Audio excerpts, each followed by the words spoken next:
Tarde Band News de volta e veja, mensagens trocadas por suspeitos de planejar aqueles ataques contra o senador Sérgio Moro, do União Brasil, e também outras autoridades, mostram códigos que foram usados por eles para combinar o possível sequestro do parlamentar. Sobre isso, conversamos agora com o cientista político Rafael Cortez. Seja muito bem-vindo, professor. Boa tarde. Boa tarde, Helene. Boa tarde a todo mundo que está ouvindo a Band News TV. Prazer estar conversando com vocês. A gente observou esses últimos dias, né, essa questão ligada a possivelmente a armação, planejamento de sequestro de Sérgio Moro e outras autoridades. O que traz um alerta, principalmente quando ele aponta um projeto de lei, né, para seguir aí essa questão de planejamento, já enquadrando como um crime, algo que a gente ainda não tem hoje. Qual é a sua análise inicial a respeito disso, ainda mais com essas mensagens que foram identificadas contra o senador?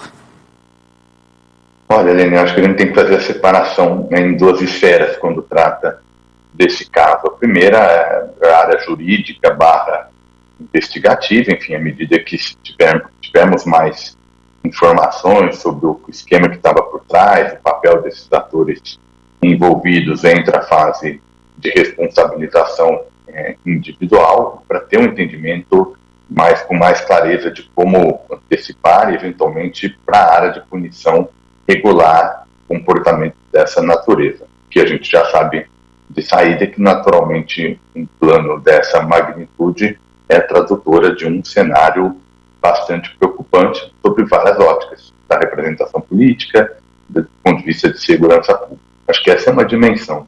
A segunda é a questão política, né? Os desdobramentos que isso tem, é naturalmente impossível não falar dessa polarização entre o presidente Lula e o senador Sérgio Moro, que já foi histórica e se intensificou a partir da divulgação desse episódio. Aí, nesse sentido, a consequência política é uma maior polarização novamente, mas possivelmente dificuldades da basilhada no Senado, enfim, é um quadro preocupante até pela própria postura do presidente Lula.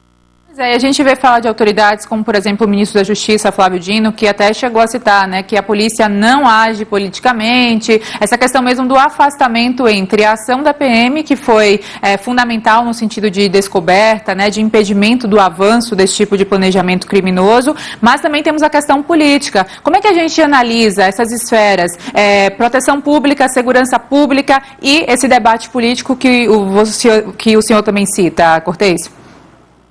Olha, o primeiro ponto é deixar de lado qualquer eventual rivalidade e disputas políticas que aconteceram entre o presidente Lula e o senador Sérgio Moro, enfim, envolvendo todo o histórico que está todo mundo já bastante acostumado para tratar do que de fato aconteceu, né? Olhar o papel das forças de segurança pública nas suas diferentes esferas, estadual, federal, para se ter um entendimento, de novo, né, do que propiciou as forças de segurança pública descobrirem o esquema para se tentar prender e minimizar as chances de episódios dessa natureza no futuro. Então, ter claramente essa separação é super importante. Provavelmente isso não vai ser suficiente, né? Os próprios atores envolvidos, a gente já viu a repercussão ainda em bases, entre aspas, Lula versus Moro, o que, na minha leitura, prejudica o devido entendimento de fato que se passou nesse episódio e lições que a gente pode extrair para o futuro. Pois é, lições também a começar quando a gente relembra do 8 de janeiro, que foi histórico, né? E daí a gente pode fazer uma ligação direta com esses atos criminosos de intolerância política, com as esferas de governo, e agora também não passa a ser diferente, porque a gente fala do PCC, que é uma das, ou se não a maior facção criminosa brasileira, que justamente tem, né, essa trava entre polícia, atitude da polícia tentando combater o avanço desse tipo de crime, de organização, por outro lado, fortalecimento de certa forma desse grupo, ou seja, a gente vê politicamente também essa questão de tipo como dominar ou como controlar esse tipo de acontecimento social, não é, Rafael? É isso, porque no fundo o tema guarda-chuva de todos os episódios que você mencionou, referência ao 8 de janeiro e outros episódios de violência política, e agora, mais recentemente, a divulgação, a descoberta, perdão, desse plano envolvendo, né, não só forças do legislativo, como também do próprio das instituições judiciais, porque no fundo nós estamos tratando aqui da maneira de exercer poder, e aonde que essas duas coisas me parece que se encaixam, ou seja, essa polarização, essa rivalidade entre líderes políticos, como é que isso vai se encaixando na maneira de se exercer poder, né? À medida que essa rivalidade vai ganhando maior destaque do que a própria estrutura institucional do país, isso é um sinal de, pelo menos, abre o espaço para voluntarismo dos diferentes tipos, o que não ajuda nada à reconstrução de uma ideia da política moderada. Em particular, nesse caso, ainda tem um agravamento dessa relação entre poder público e facções criminosas, enfim, a maneira como o poder político lida com um ambiente que nem sempre é dos melhores para o jogo democrático. Então, por isso que, do ponto de vista da análise e da repercussão, seria muito positivo se a gente conseguir fazer essa separação para que a gente tenha, enfim, algum ganho em termos de desenho institucional, seja uma nova lei, seja uma nova forma de organizar as relações entre instituições de segurança pública do Estado, para justamente ajudar com que a democracia opere em terreno mais fértil. Eu vejo aqui que eles tinham até caderno com anotações diárias, esse acompanhamento do Moro com os familiares dele, né, dia a dia, ou seja, era realmente algo que estava ali sendo articulado de uma maneira muito perigosa que foi desvendada. Agora, outra coisa também que está gerando repercussão, por fala política, e aqui, claro, sem levantar nenhum viés de lado, enfim, de ideologia, Lula chegou a falar ontem, né, chegou a citar que isso tudo tem cara de ser armação do Moro com o PCC para ganhar holofotes. Isso também é algo que, politicamente falando, socialmente falando, é um tipo de posicionamento que também preocupa, não é, Rafael Cortez? Porque a gente fala de algo de um tom de gravidade muito grande e, inclusive, necessário para o Brasil tratar, que é essa combate à criminalidade, e, por outro lado, temos também a questão política envolvendo o chefe do Executivo Nacional e o senador atual, Sérgio Moro.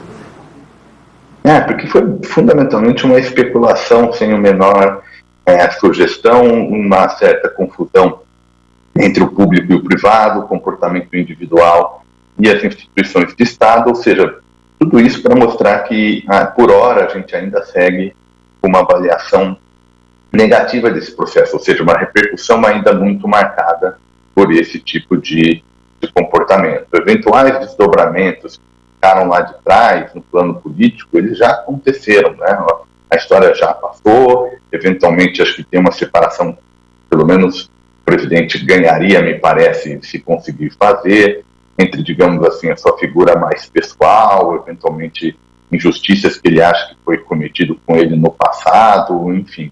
Tudo isso a gente sabe o posicionamento do presidente, mas isso é mais uma instância pessoal. Enquanto chefe de Estado, enquanto chefe de governo, tem um respeito à estrutura institucional, e me parece que alimentar que teria existido alguma coisa por trás tem um mínimo de convicção, só uma sugestão, né, sem nada mais embasado, só contribui aí para a gente manter esse cenário que vai se avolumando, essas rivalidades muito pessoais, e aí aqui tudo é interpretado como uma grande disputa entre grupos políticos, o que me parece que é muito mais fruto de uma ordem não democrática do que uma ordem democrática fazendo respeito ao Estado democrático de direito. E fazendo referência também a um desafio, né, desse novo governo, desse Lula 3, que atualmente tem não só sua composição já de ministros, como a gente viu logo no início, os arranjos e tal, mas também de como coordenar as funções de cada um desses ministros nessas esferas sociais para tentar ser um governo bem sucedido em vários aspectos, não é, Rafael? Isso, e aí com esse seu ponto, né, na sua pergunta, traz a questão da governabilidade, né? Como é que o presidente vai conseguir, em meio a esse cenário bastante complicado, que já é marcado desde lá de trás, uma transição política muito particular, mas a despeito das dificuldades, o governo e o presidente têm que começar a colocar um plano de pé, uma agenda de pé. E é importante essas boas relações políticas, porque o presidente tem poderes limitados, ele não pode tomar decisões simplesmente usando a força do cargo de forma unilateral, ele precisa negociar essas decisões, seja no âmbito do legislativo, seja no âmbito da sociedade civil. E essas negociações ganham maior probabilidade de trazer resultados positivos até para o próprio governo, se elas ocorrerem num ambiente mais organizado do ponto de vista institucional. Lene, não faltam problemas para a gente olhar e desafios para a gente analisar do governo implementar sua agenda. Trazer ainda mais essa rivalidade pessoal como destaque do debate público, é mais difícil o governo convencer a sociedade, os parlamentares, daqueles projetos que ele enxerga para 2023 que eles precisam ser aprovados. E seguimos acompanhando. Eu agradeço a sua contribuição aqui no Tarde Band News. Ótima sexta, bom final de semana. Até a próxima. Eu que agradeço, Lene, a todo mundo que está ouvindo o Tarde Band News. Até a próxima. Obrigada, Rafael.